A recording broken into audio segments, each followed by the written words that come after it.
नमस्कार दोस्तों। आज यानी 26 जुलाई को कारगिल विजय दिवस का 25वां वर्षगांठ सेलिब्रेट किया जा रहा है भारत के अंदर। भारत के जो प्रधानमंत्री हैं ये लद्दाख में पहुंचे हैं। लद्दाख में पहुंचे हैं, वहां पर जो जंग के नायक है उनको श्रद्धांजलि अर्पित की। 1999 में कारगिल युद्ध भारत और पाकिस्तान के बीच में हुआ था। भारत के प्रधानमंत्री के द्वारा कहा गया, पाकिस्तान अपने इतिहास से कुछ भी नहीं सीखा है।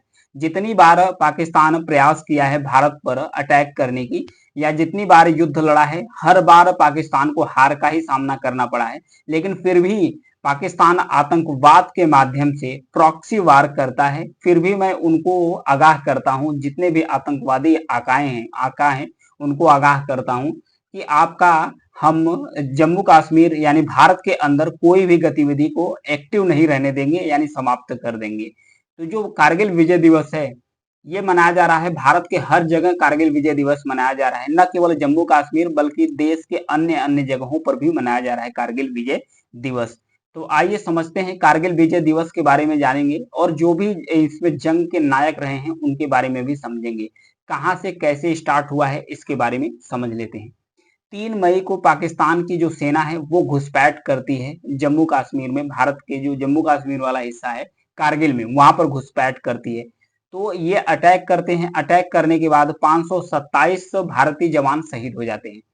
5 मई को पहली मुठभेड़ होती है भारत और पाकिस्तान के बीच में, जिसमें 1363 जो सैनिक है भारतीय जवान घायल होते हैं। फिर उसके बाद 10 मई को ऑपरेशन विजय चलाया जाता है भारत के द्वारा। फिर उसके बाद 26 जुलाई आते आते ऑपरेशन विजय समाप्त होता है। इसमें भारत की जीत होती है, जिससे 400 से ज्यादा जो पाकिस्तानी सेना के जो सैनिक है वो मारे जाते हैं। तो आइए कारगिल के साथ साथ जो संबोधन में भारत के जो प्रधानमंत्री हैं उन्होंने जो आतंकवाद है, पाकिस्तान है, लद्दाख है, इन सारे मुद्दे पर बोला। उसके साथ ही उन्होंने एक टनल का उद्घाटन आधारशिला भी रखी है। ये टनल काफी महत्वपूर्ण और काफी ज्यादा इंपॉर्टेंट हो जाता है। कैसे इंपॉर्टेंट हो जाता है उसको समझते हैं। ये जो टनल है, यहाँ पर देखिए, इस टनल का नाम है सिंकुला टनल। इसकी जो आधारशिला रखी गई है, एक विस्फोट के साथ इसकी आधारशिला रखी गई है। ये डबल ट्यूब में इस टनल को बनाया जाएगा। इसे दुनिया का सबसे ऊंचा टनल कहा जा रहा है। इसे दुनिया का सबसे ऊंचा टनल कहा जा रहा है। अगर इसकी ऊंचाई की बात किया जाए तो लगभग 15,800 फीट की ऊंचाई पर इसे बनाया जा रहा है। 15,800 फीट की इसे ऊंचाई पर बनाया जा रहा है। यह हिमालय का जो हिमाचल प्रदेश है उसका जो लाहौल वैली है, इसे जो लद्दाख का जास्कर वैली है इसको कनेक्ट करता है। इसे बनाया किस रोड पर जा रहा है, यहाँ पर देखिए, ये है दारचा दारचा पदूम नीमू, दारचा पदूम नीमू लेह, जो ये रोड है, हाईवे है, इस हाईवे पर बनाया जा रहा है सिंकुला टनल। यहाँ पर देख सकते हैं, ये जो सिंकुला टनल है इस रोड पर बनाया जा रहा है।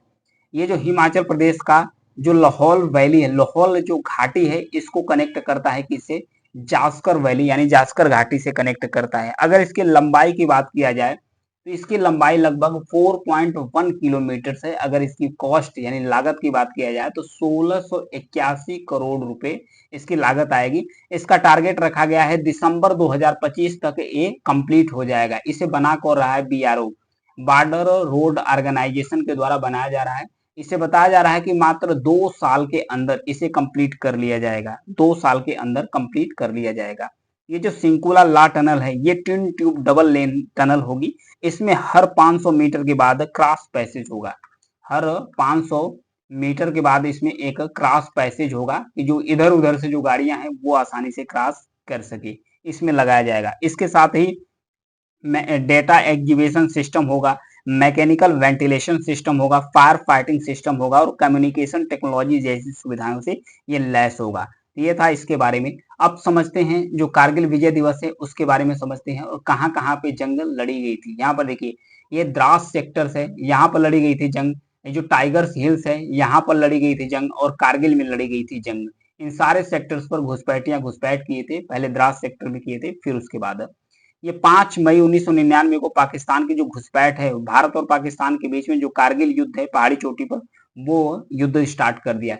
ये युद्ध हुआ कब था, मई से लेकर जुलाई तक युद्ध चला था। यानी टोटल अगर दिन की बात किया जाए तो 84 दिन तक कारगिल वार चला था भारत और पाकिस्तान के बीच में।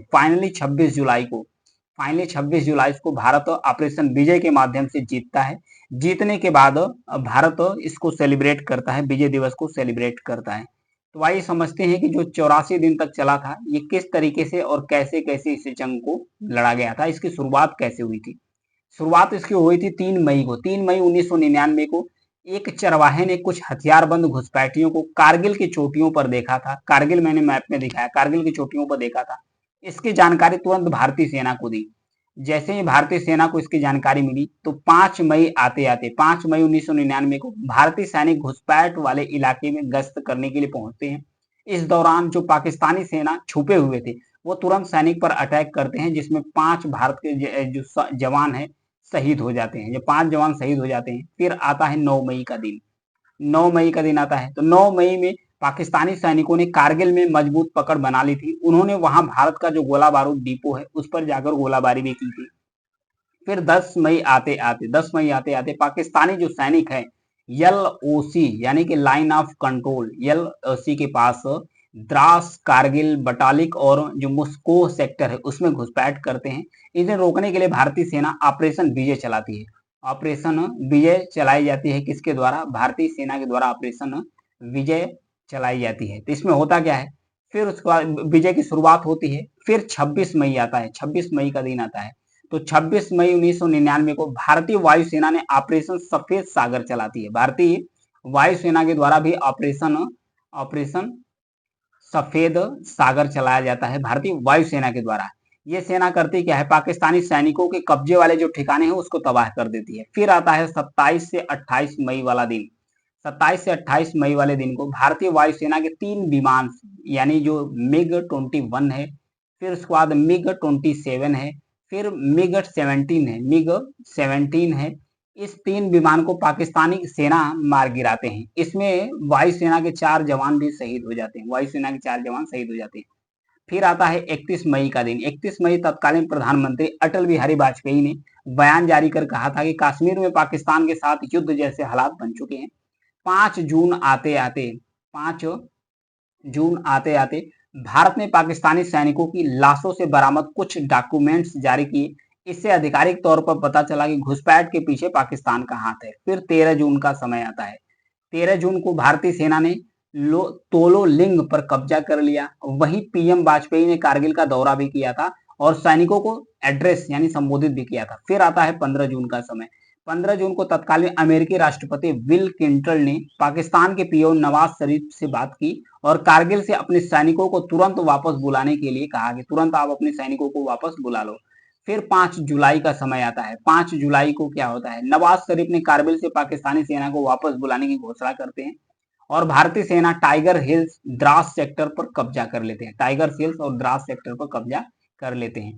फिर 12 जुलाई का समय आता है। 12 जुलाई को अपनी हार देख नवाज शरीफ ने कारगिल से अपने सैनिकों के हटने की जानकारी दी, साथ ही भारत के साथ बातचीत करने की भी पेशकश की। फिर आता है 14 जुलाई का समय।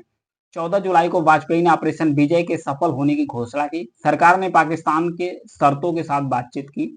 फिर उसके बाद 26 जुलाई का समय आता है। 26 जुलाई को भारत की जीत के साथ कारगिल युद्ध के खत्म होने की घोषणा की जाती है।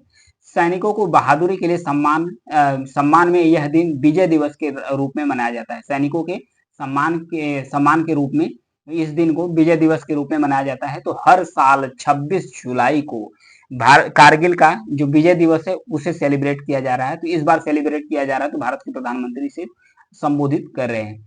कुछ जमात के बारे में जानते हैं जिन्होंने कारगिल विजय को जितवाने में बहुत बड़ा योगदान प्ले किए थे, जिनका सबसे पहले नाम आता है कैप्टन विक्रम बत्रा का। कारगिल का जो पॉइंट 4875 है, पॉइंट 5140 है, जंक्शन पीक की चोटियों से दुश्मन को खदेड़ा और उन पर कब्जा कर लिया। और 7 जुलाई को 1999 अकेले 5 दुश्मनों को मारने के बाद 24 की उम्र में शहीद हो जाते हैं। कैप्टन बत्रा 5 जो दुश्मन की सेना है उनको मारने के बाद तुरंत ही शहीद हो जाते हैं। कैप्टन बत्रा यहाँ पर देख सकते हैं। नीचे आते हैं कैप्टन सौरभ कालिया के बारे में। कारगिल युद्ध में शहीद होने वाले पहले सैनिक थे। मई 1999 में घुसपैठ की खबर मिलते ही गश्त के लिए अपने 5 साथियों के साथ बजरंग चोटी पर पहुंचे थे। पाकिस्तानी सेना ने 22 दिनों तक बंदी बनाकर रखा था, बाद में इनकी हत्या कर दी गई थी।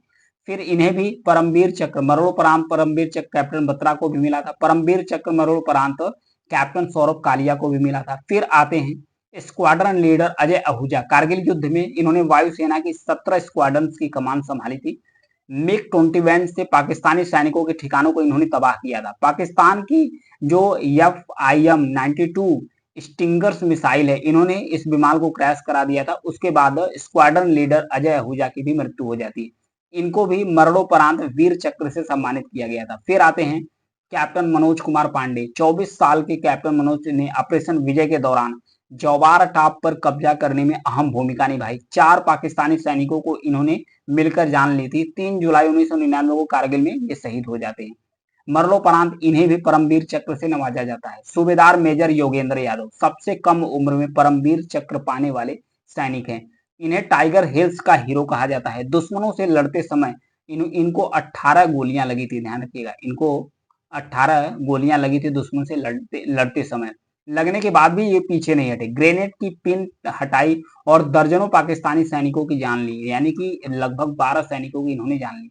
इन्हें परमवीर चक्र से सम्मानित किया गया है। भारत सरकार के आधिकारिक आंकड़ों के मुताबिक 1999 के कारगिल युद्ध में सेना के लगभग 587 यानी 527 जवान शहीद हुए और टोटल घायलों की संख्या की बात किया जाए तो 1363 घायल हुए हैं।